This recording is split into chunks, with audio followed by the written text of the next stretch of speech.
继续要来看是这个新冠病毒的预防针 AZ 疫苗，今仔日是开放自费注射的头一天，一透早。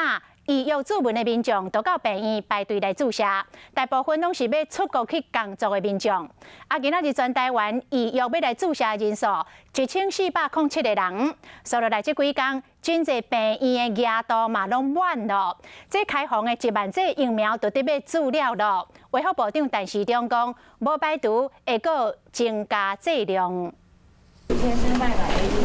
一透早就有民众来注 AZ 疫苗，第一天开放自费注 AZ 疫苗。当病院8点外又未开始注射，就有登记的民众排队准备注射。第一位注射的就是要去越南做工课的洪先生。因为我要跑几个国家，政府有这个开放的政策，就先过来打，把这疫苗打完了之后再出国比较放心。但我比较担心 COVID-19 它对于肺部的伤害，还有它的这些后遗症。这1年来都没有办法直接跟客户直接沟通。苏先生讲，伊做工课需要4个经商，其实头一天来做的大部分拢是因为商务需求，准备出国的民众嘛无烦恼有副作用，阁有赶要去香港和厦门做工课的民众，干那做一剂就要随出国做工课。 这阶段就没办法打到第2剂啊，可能就出去之后打国外的项目。